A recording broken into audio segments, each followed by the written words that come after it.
Saudara, tema kita pada hari ini ialah kuat dalam tekanan. Ya, kuat dalam tekanan. Sama-sama coba kita baca ini, sama-sama perkatakan. 1, 2, 3. Kuat dalam tekanan. Amin, Bapak Ibu Saudara. Oke, next. Ya. Saudaraku yang terkasih dalam Kristus, tekanan kehidupan itu pasti ada, ya. Tekanan kehidupan itu bisa datang dari pekerjaan saudara, bisa datang dari istri saudara, tekanan itu bisa datang dari suami saudara, tekanan itu bisa datang dari anak-anak saudara, tapi juga tekanan bisa datang dari debt collector, Bapak Ibu Saudara, tahu? Ya, tiba-tiba jatuh tempo datang sudah di depan, tin, atau dia gedor-gedor, saudara, haleluya. Ya, kita depresi. Karena kalau sudah begitu pasti kita akan tertekan, Bapak Ibu Saudara. Kita panik, kita gak kuat menghadapi, kita putus asa, kita seperti orang yang gak punya. Siapa lagi yang bisa tolong sementara posisi sedang bergumul ini, tidak ada apa-apa. Itu tekanan, saudara. Tapi hari ini Bapak Ibu Saudara, tema kita kuat dalam tekanan. Itu artinya kita harus belajar dari firman. Bagaimana sih kuncinya agar kita kuat dalam tekanan hari-hari hidup ini. Ya, tekanan masalah keluarga menuntut ini dan itu. Oh, banyak tekanan yang begitu hebat, saya stres, saya gak mampu. Tapi mari kita belajar dari firman, kita akan menjadi orang-orang yang kuat kalau kita meladani proses-proses dan perjalanan ini. Nah, minimal ada 3 profesi. Rasul Paulus bilang kepada Timotius, kalau kamu mau kuat, kamu lihat dan belajar 3 profesi ini akan membawa kamu kuat menghadapi tantangan. Yang pertama, next. Teladani prajurit yang berjuang. Demikian bunyi firman-Nya. Ikutlah menderita sebagai prajurit yang baik dari Kristus Yesus. Seorang prajurit yang sedang berjuang tidak memusingkan dirinya dengan soal-soal penghidupannya. Supaya dengan demikian ia berkenan kepada komandannya. Jadi saudara, kalau mau menjadi pemenang menghadapi tantangan hidup, tekanan hidup yang berat, yang pertama kita harus lihat ada 3 profesi. Yang kalau saudara belajar dari 3 profesi ini, saudara akan menjadi orang-orang yang hebat, kuat. Yaitu yang pertama, jadilah prajurit Kristus. Dia bilang, coba saudara lihat prajurit, ya, TNI yang sedang berperang di pedalaman-pedalaman, di perbatasan-perbatasan. Mereka, Bapak Ibu Saudara, next, mereka hidup dalam fokus, ya. Mereka hidup dengan fokus, yaitu caranya dengan tidak memusingkan soal-soal penghidupan, fokus dan taat pada tugas dan amanat dari komandan. Komandan bilang, bersedia, siap. Iya kan? Lagi lapar perut, siap. Belum makan juga, siap. Haleluya. Itu yang disebut dengan prajurit, saudara. Prajurit selalu siaga, berdiri. Saudara, kalau lewat batalion, saudara bisa lihat, itu ada tentara yang sedang pegang senjata. Ya, AK tuh, dia pegang senjata begini, saudara. Itu berjam-jam dari pagi sampai ganti waktu shiftnya untuk ganti. Saudaraku yang terkasih, mereka tetap kuat berdiri dalam posisi tegak. Ya, saudara, itu yang akan membuat kita agar kuat dalam tekanan. Kalau kita menjadi seperti prajurit Kristus, kita harus seperti itu, saudara. Jadi anggaplah kehidupanmu dan kehidupanku itu medan perang. Ya. Jadi anggaplah seluruh kehidupan kita itu medan perang. Kita selalu harus siaga, saudara, karena ada banyak orang ingin menjatuhkan dirimu, ingin menembak matimu, ingin menghancurkan hidupmu, menggagalkan masa depanmu. Tapi kalau engkau menjadi prajurit Kristus, engkau siaga, engkau siap, lawan tidak bisa menjatuhkanmu. Ya. Alkitab bilang, lihat iblis seperti singa mengaum-ngaum mencari mangsa. Dia lihat mana ada celah, di situ dia akan menyerang dan menumbangkan engkau. Tapi Tuhan berkata, lawanlah iblis dengan apa? Perlengkapan senjata Allah. Gunakan ketepong, gunakan baju jirah, gunakan pedang roh, gunakan perisai, gunakan kasut. Wow, gunakan ikat pinggang. Jadi waktu Paulus bilang kenakanlah seluruh perlengkapan senjata Allah dalam kitab Efesus, itu artinya Tuhan bilang untuk bisa melawan ular naga, singa, tantangan persoalan yang menghimpit menekan hidupmu, jadilah prajurit. Jadilah orang yang siap seperti tentara Romawi yang siap berperang. Jadi saudara, kalau kita menganalogikan hidup kita ini adalah prajurit, saya percaya, wow, saya prajurit Kristus. Jadi kalau kita berperang, kita nggak perlu khawatir dan bimbang ya. Kemarin kita di coffee meeting ada salah seorang ya jemaat Tuhan yang bersaksi apa? Telah melewati lautan, saudara. Ya, Tuhan siapkan perjalanannya. Tuhan siapkan perahunya di tengah malam melewati pulau yang jauh di kiri kanan laut. Dan bisa kembali jam 12 malam, itu pun tidak ada kendaraan, tapi Tuhan menyediakan kendaraan lagi sampai mereka tiba di rumah. Nah, ini yang saya mau sampaikan buat kita sekalian. Kalau kita kondisikan hidup kita seperti prajurit Kristus yang siap dituntun oleh Tuhan, Tuhan siapkan. Bayangkan saudara, ya, ini bukan laki-laki saudara, tapi ini perempuan dalam kondisi seperti itu, waktu seperti itu, saudara, jam seperti itu, Tuhan bisa selesaikan persoalannya. Karena dia mengkondisikan sebagai prajurit Kristus. Prajurit Kristus itu enggak memusingkan tentang nanti makan apa di sana, nanti ada Alfamart kah, ada Indomart di sana kah, tidak. Tentu minum air apa di sana, tidak pusing, hanya mau jalan dan dengan setuk iman, keyakinan bahwa saya harus sampai di tujuan. Dan kalau sampai di tujuan, maka Tuhan akan selesai. Itu prajurit Kristus. Prajurit Kristus tidak memusingkan. Mau nanti pakai apa? Karena kalau kita sebagai prajurit Kristus, Tuhan akan sediakan. Sediakan jalannya, sediakan fasilitasnya, sediakan semua.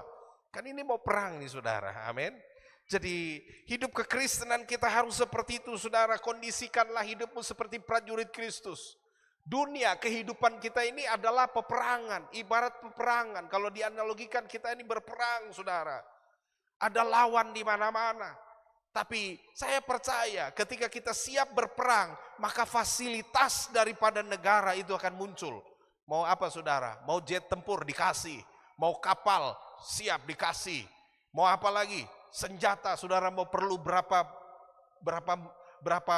bom pun dia akan dikasih saudara. Ya, artinya begitu. Jadi sorga akan mengkondisikan apa yang kau perlukan, begitu maksudnya. Kalau dianalogikan bahwa hidup kita ini medan peperangan. Jadi apapun yang kau butuhkan untuk perjuangan hidupmu, Tuhan akan sediakan. Apa yang kau perlukan untuk hidupmu, Dia akan siapkan. Jadi mari saudara, supaya kita bisa kuat adalah, yuk kita coba kondisikan seperti profesi seorang prajurit Kristus. Nah, seorang prajurit itu tidak boleh berfokus pada hal-hal lain. Tadinya dia hanya berfokus bagaimana menang. Lalu karena dia punya masalah, jadi dia nggak fokus lagi. Dia pikir yang lain. Oh, dapat tembak saudara. Coba baca. Berfokus kepada hal-hal lain akan membuat konsentrasi terpecah dan memposisikan diri dalam keadaan bahaya. Bisa mudah diserang dan menjadi prajurit yang lemah. Saudara, kalau kita analogikan tadi ya, kita ini seperti prajurit perang di medan dunia ini, maka ketika kita nggak fokus lagi dengan hidup kita, oh tetap saudara, peluru dapat tembak langsung, tumbang saudara. Ya, tapi kalau selalu fokus siaga, standby, di posisi tempur, siap siaga, maka yang terjadi saudara, dia tidak akan bisa dirubuhkan. Saudara bisa lihat itu ajudan-ajudannya presiden itu tuh semua rata-rata siap tempur, saudara. Coba lihat posisi tangan mereka, ya, coba. Posisi tangan mereka itu seperti ini, Bapak Ibu Saudara, ya. Nah, gini. Posisi mereka tuh biasanya di dekat begini. Pasti tangan satu tuh posisinya ngangkat begini, yang satunya turun ke bawah. Yang satunya gini, saudara ya. Gitu. Jadi kenapa seperti itu? Itu siap tempur, saudara. Tidak ada satupun ajudan ya yang tangannya santai ke tempat lain. Pasti satu tuh diangkat begini, saudara. Satu turun ke bawah. Itu karena siap ambil senjata.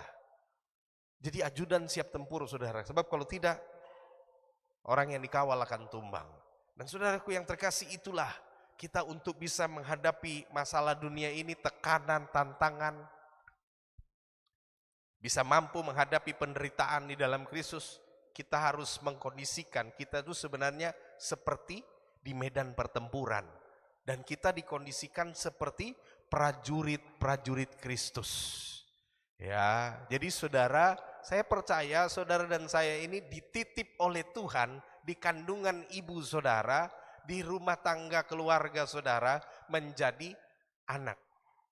Kita tidak bisa milih lahir di mana. Bisa enggak saudara? Bisa enggak saudara milih? Saya ini mau lahir jadi apa ya? Jadi anak orang Amerika. Bisa enggak saudara? Enggak bisa. Bisa enggak milih? Saya mau lahir di Australia. Saya jadi warga negara Australia. Tuhan, nanti kalau saya lahir, saya mau lahir di sana. Enggak bisa. Kita enggak bisa memilih mau lahir di mana. Jadi keturunan siapa? Dari keluarga mana? Enggak bisa. Tapi yang kita bisa adalah menjalani hidup ini. Ketika dilahirkan di bumi, mau jadi apa, seperti apa yang Tuhan mau. Jadi mari kita lanjutkan hidup ini, saudara. Saya percaya Tuhan punya program buat kita untuk jadi orang hebat.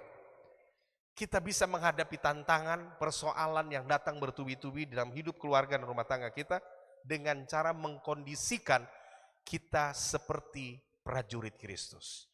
Kemudian kita bisa lihat saudara, sebagaimana komandan bertanggung jawab, ya, sebagaimana kita bertanggung jawab kepada komandan, maka sang komandan dalam peperangan rohani juga bertanggung jawab memenuhi penghidupan prajuritnya. Oke, next. Ya, next lagi. Nah, yang kedua, profesi yang kita bisa membuat kita kuat kalau kita teladani, yaitu teladanilah olahragawan yang sedang bertanding. Ya, saya bacakan kepada kita, seorang olahragawan hanya dapat memperoleh mahkota juara apabila ia bertanding menurut peraturan olahraga. Ya, jadi peraturan-peraturan olahraga. Next, kita lihat di sini bahwa kerinduan utama seorang olahragawan mendapat kemenangan atau mahkota sebagai juara. Untuk mewujudkan keinginan itu, mereka menghadapi tekanan lawan bertanding. Olahragawan harus saling memiliki strategi yang baik sebagai hasil pemahaman dari aturan main dalam pertandingan. Next lagi. Ini dia. Aturan main bagi kita yaitu mengandalkan Tuhan, tekun, ulet, dan tidak mudah menyerah. Jadi saudara, untuk bisa menjadi seperti olahragawan, maka ada aturan main. Sebelum mereka bertanding, mereka juga harus tahu aturan main itu, saudara ya. Kalau tidak sampai memenuhi aturan main, pasti tidak akan diskualifikasi sebelum bertanding. Aturan main itu banyak, saudara. Misalnya petinju, berat badannya tuh ada, saudara. Makanya sudah disampaikan pertandingan ini lawan ini, ya, dengan kelas beratnya berapa kilo. Kalau sampai beratnya kurang, nggak bisa ikut bertanding, saudara. Itu baru ukuran berat untuk pertandingan tinju. Kemudian ada kualifikasi lain lagi, tekniknya dia harus belajar. Kemudian ada hal-hal lain lagi, aturan-aturannya. Pertandingan itu tidak hanya olahragawan, tapi juga misalnya lomba menyanyi, ya. Seperti salah satu pemusik kita, yang ikut serta dalam perlombaan ya paduan suara tingkat internasional. Kemarin juara 1 mereka, saudara. Itu saudaraku yang terkasih, mereka harus mengikuti aturan. Ada aturan main untuk ikut serta di situ. Lagunya apa? Bagaimana modifikasinya? Bagaimana teknik menyanyinya? Yang namanya paduan suara tentunya ada suara 1, suara 2, suara 3. Ya kan, dibagi. Dan bagaimana improvisasinya, itu semua didesain dulu, harus sesuai dengan aturan spek yang diminta oleh penyelenggara. Itu baru mengikuti spek. Latihannya lagi, saudara. Bayangkan mereka latihan itu siang latihan, sore latihan, malam latihan, pulangnya bisa-bisa kadang-kadang jam 12 malam untuk latihan paduan suara demi mendapatkan juara 1 internasional kemarin, saudara, paduan suara ya di Sulawesi sana. Saya percaya, saudara, itu sebuah, karena tujuannya untuk bisa menang harus ikut aturan. Dan aturan mainnya ada. Harus latihan. Yang tidak latihan tidak boleh ikut. Jadi itu, saudara, untuk menjadi pemenang kita kuat menghadapi tekanan, masalah, persoalan. Kita belajar dari profesi yang pertama tadi apa? Prajurit. Yang kedua apa? Olahragawan. Atau mungkin orang yang ikut kompetisi. Jadi saudara, ada aturan-aturan main. Demikian juga hidup kita, saudara. Saya percaya dan yakin hidup ini seperti perlombaan untuk mencapai mahkota kemuliaan, untuk mencapai apa? Sorga yang kekal. Di dalam dunia kekristenan ada aturan main. Aturan mainnya apa? Tadi saya sudah sampaikan, tekun mengandalkan Tuhan, ulet, tidak mudah menyerah. Apalagi aturan main yang lain. Kalau orang tampar pipi kirimu, kasih pipi kananmu. Jadi artinya apa? Kalau orang jahatin kita, nggak perlu balas jahatin dia. Amin. Karena apa? Itu aturan main Tuhan. Karena Tuhan sudah bilang, pembalasan ialah hak Tuhan. Kita nggak perlu, saudara, balas. Amin. Karena kalau kita balas, Tuhan tidak berperkara untuk orang itu. Tapi kalau Tuhan yang sudah balas, hancur, saudara. Percaya saya bilang, saya dari mimbar ini bicara dalam nama Yesus. Kalau dia sudah balas, saudara, hancur. Percaya, saya bilang, hancur berkeping-keping, saudara. Saya yang bilang di tempat ini, saudara. Ketika seseorang tidak salah lalu disalahkan, saudara. Wow, Tuhan yang saya sembah nggak akan membiarkan itu, saudara. Oh, dia kasih hancur. Kalau kapan dulu hancur, tindis-tindis hancur, saudara. Percaya saya bilang. Percaya saya bilang. Ya. Jadi intinya ikuti aturan main. Tuhan tuh ada aturan mainnya, saudara. Jadi Tuhan bilang apa? Untuk orang yang jahat, kamu nggak perlu jahat sama dia. Nggak perlu. Kasih kebaikan aja. Ada orang, saudara, dikasih kebaikan malah bikin jahat. Kasih kebaikan lagi bikin jahat lagi. Oh, biarin, saudara, nggak perlu dibalas. Kita tunggu saja. Waktu Tuhan balas, selesai, saudara. Ya, selesai. Kalau Tuhan balas hancur itu, saudara, berkeping-keping, saudara. Mau minta ampun juga nggak bisa, saudara. Percaya saya bilang. Percaya saya bilang. Jadi kalau Tuhan yang kerja, dahsyat. Tapi ada aturan main. Aturan mainnya jangan balas. Nah, kalau dibalas gimana? Nggak ada pertolongan Tuhan. Karena Tuhan bilang, kau sudah ambil alih kuasa Tuhan. Kamu sudah ambil alih tangan Tuhan. Kau kan sudah balas. Tapi waktu kita cuman angkat tangan, saya nggak bisa apa-apa Tuhan dengan persoalan ini. Dia jahat, dia buat ini, dia buat itu. Tapi saya cuman bisa, Tuhan, ini hidupku. Engkau tahu mana yang benar, mana yang salah. Wow, haleluya. Waktu Tuhan turun tangan, wow. Nggak main-main, saudara. Jadi hari ini, saudara, yuk kalau hadapi tantangan, ingat, ikuti perlombaan. Karena dunia ini seperti perlombaan, hidup ini seperti perlombaan.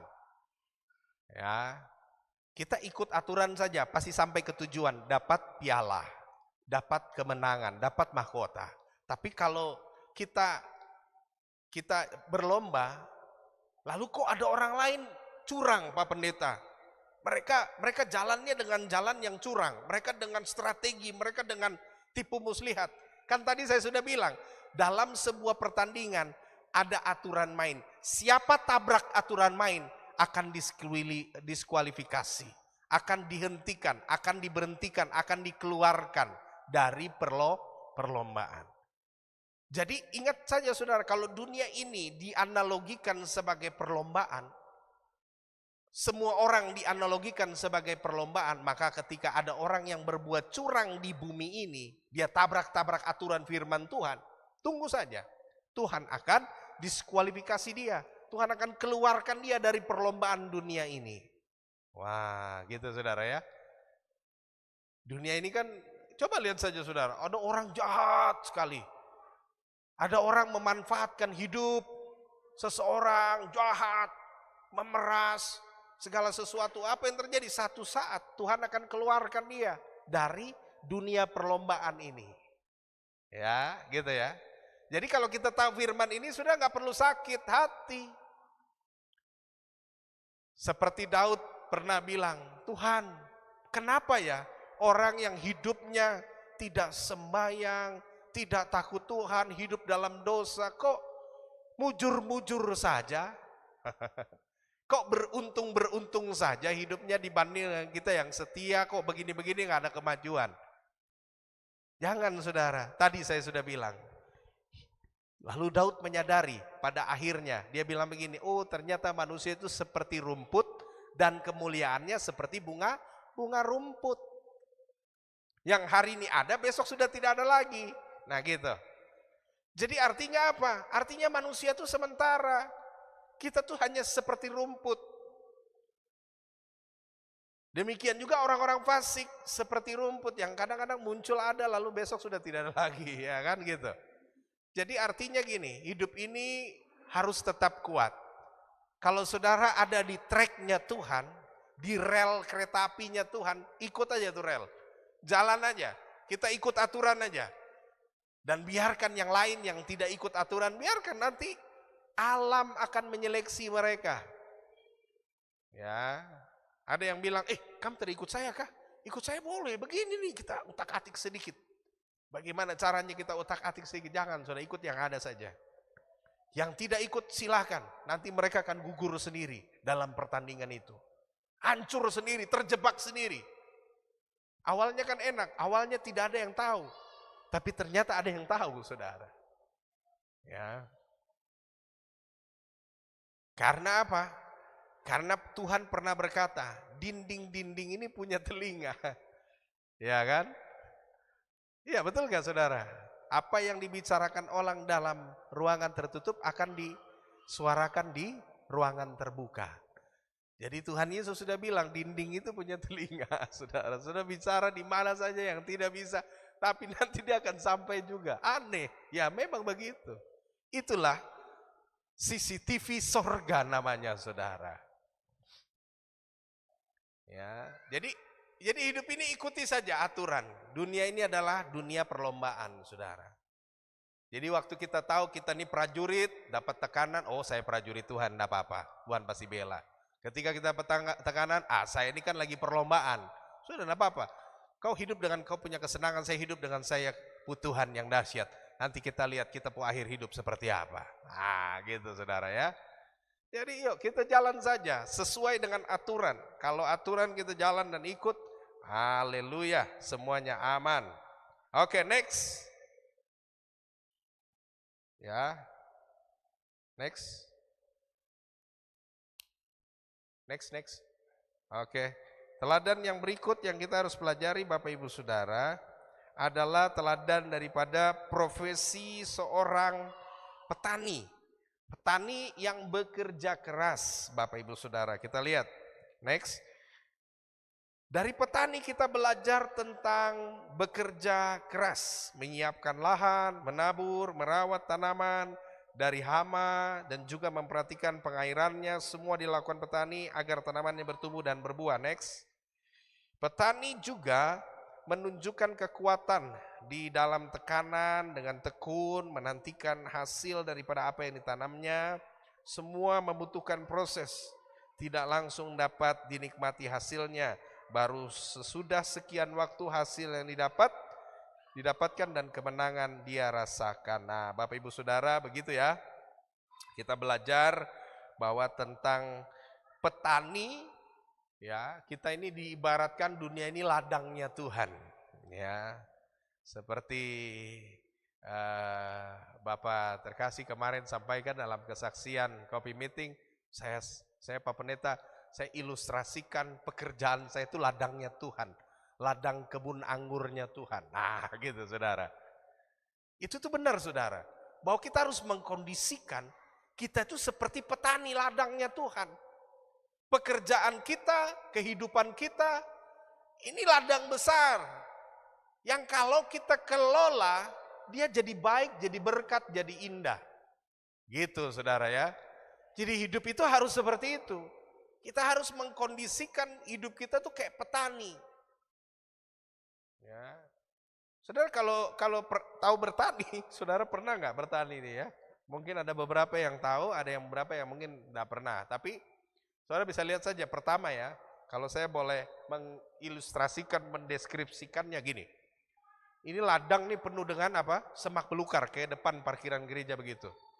Untuk bisa ditanami nggak bisa langsung buang benih, Saudara, nggak bisa. Itu nggak bisa langsung buang benih, nggak bisa. Apa yang dikerjakan? Yang dikerjakan cabut dulu itu rumput, cabut dulu apa? Tanaman-tanaman ilalang lah apa semua semak belukar itu kasih bersih. Lalu apa yang terjadi berikut?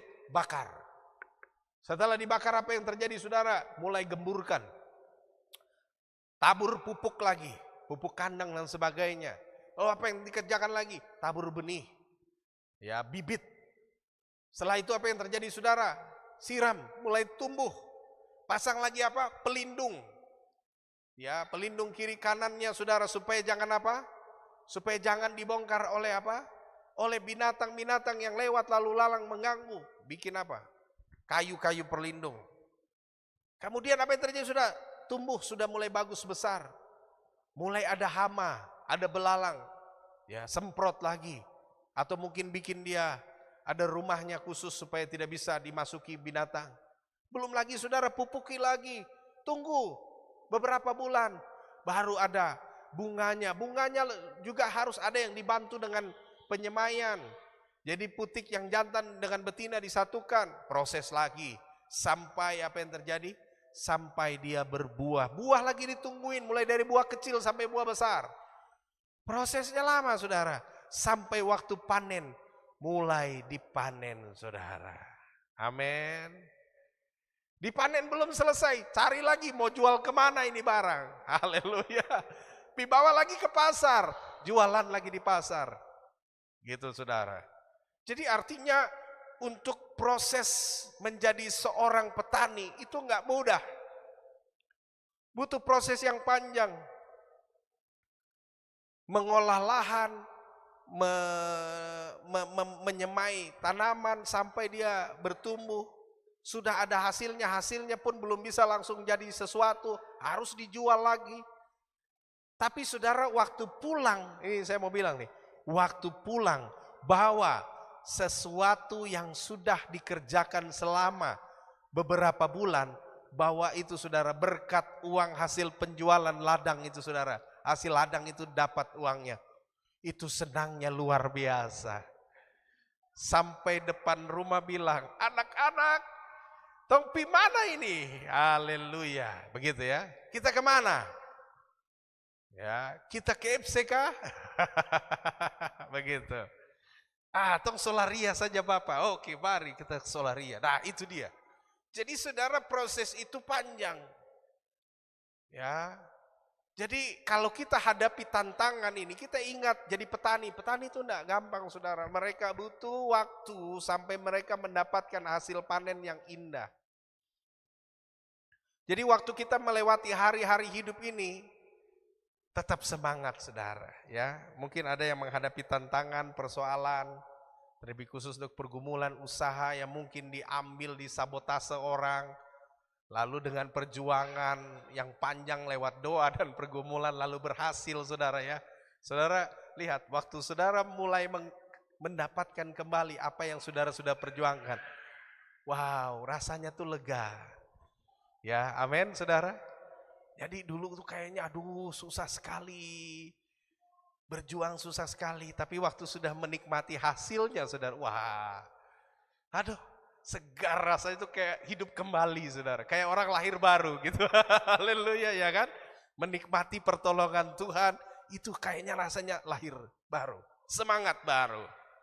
Jadi Bapak Ibu harus semangat ya, yang sedang menghadapi tantangan, yang sedang berjuang, yang usahanya belum ada hasilnya, yang pekerjaannya belum melihat ada hasilnya, sudah belum menghadapi panen, sabar.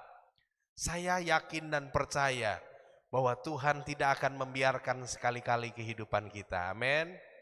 Ada pertolongan Tuhan. Sabar. Jadi kalau saudara belum mendapatkan berkat hari ini, ya sabar. Karena kita sedang lihat ini. Ini kita punya panen ini, tunggu waktunya saudara. Amin. Ya. Proyek belum pizza Pak Pendeta, jadi masih bergumul. Nah apa-apa, buat yang lagi bergumul untuk proyek-proyek, sabar Bapak Ibu Saudara. Saya percaya Tuhan akan memberikan yang lebih baik saudara. Jadi semangat ya, yang lagi bergumul tentang usaha, kegiatan, proyek, haleluya. Bahkan juga yang mungkin dalam pergumulan pekerjaan, Pak Pendeta saya baru saja dipindah tugaskan oleh pimpinan, nggak tahu ada apa, tiba-tiba dipindah tugaskan. Sakit hati saya Pak Pendeta, saya sudah berjuang buat pimpinan saya sudah berjuang dan berusaha, tiba-tiba dicopot Pak Pendeta. Saya percaya Tuhan mau kasih lebih baik saudara, amin. Ya, nanti dia akan kasih yang lebih baik. Dan ketika itu terjadi, semua orang yang menghina engkau akan memuliakan Tuhan karena pertolongan Tuhan dahsyat. Wow, Bapak itu luar biasa. Dulu dicopot jabatannya, tapi sekarang Tuhan angkat lebih dahsyat. Amin. Jadi ada waktunya saudara. Ya, seperti juru minuman di tempat Yusuf. Dia dicopot dari jabatannya, dibuang penjara, ketemu dengan Yusuf, didoakan sama Yusuf, kembali lagi ke istana, kembali lagi dalam jabatannya yang semula, mempersembahkan jamuan minum bagi Fir'aun. Saya percaya, jadi kalau saudara ada yang menghadapi persoalan lalu dicopot pekerjaannya, diberhentikan, nah Tuhan akan angkat kasih kembali, amin, haleluya. Intinya kita percaya Tuhan pasti bela, Tuhan pasti tolong. Manusia boleh turunkan saudara, Tuhan angkat, dari yang lawan saudara, amin. Ya, buat yang menyaksikan live streaming di rumah, dengar baik. Apapun tantanganmu, saya tidak tahu, tapi Tuhan tahu, dia akan angkat hidupmu, tolong hidupmu, persoalanmu tidak lebih besar daripada Tuhan Yesus. Jadi kalau saudara bilang persoalan saya besar, saya mau bilang Tuhan Yesus lebih besar dari persoalan itu. Haleluya. Goliat Tuhan bisa kasih tumbang apa yang susah dalam dunia ini. Bukankah Tuhan menjadikan kita dan juga menjadikan langit dan bumi? Bukankah Tuhan yang sama akan tolong saudara dan saya? Jadi tetap teladani waktu Tuhan. Ada satu lagi saudara, sebelum penutup. Dengar baik saya bicara ini. Saya waktu nonton Mary Riana, dia bilang begini, kadang-kadang kita sudah berdoa, kita berharap, kita beriman, Tuhan menolong. Tapi kok tidak ada perubahan? Ya, sepertinya kok tidak ada perubahan, saya sudah berdoa, saya sudah nangis hancur-hancur, kok tidak ada jawaban? Kok tidak ada perubahan? Lalu Mary Riana menganalogikan tentang perubahan hari. Ya, perubahan hari kita itu kan jam 12 malam, betul enggak Bapak Ibu Saudara? Jam 00 itu kan jam 12 malam.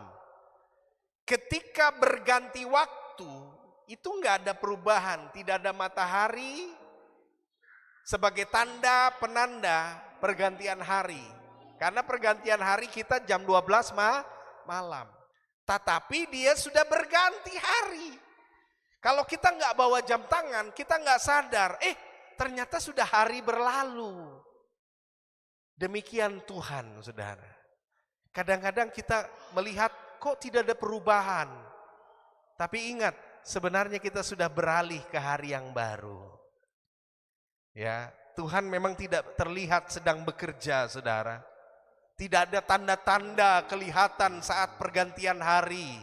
Antara hari Rabu dan hari Kamis tidak ada pergantiannya, tidak kelihatan, tidak ada ditandakan dengan apa? Dengan matahari muncul terbit, tidak. Karena pergantian hari pada saat jam 12 malam. Atau jam 00 dini hari. Tapi itu sudah berganti. Demikian Tuhan.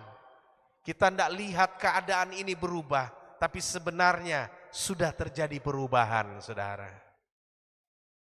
Jadi jalani saja hidupmu, saudara. Tuhan kok gak ada tanda-tanda perubahan. Tiba-tiba kau melihat sesuatu sedang terjadi. Kadang-kadang Tuhan itu nggak mengiringi bagaimana perjalanannya, prosesnya, tapi nanti endingnya kau akan lihat. Mungkin hari ini kau pernah dikecewakan oleh pasangan hidupmu atau calon hidup kalau ditinggal pergi. Percaya saya mau bilang, Yesus akan kasih ganti lebih indah. Amin. Ya.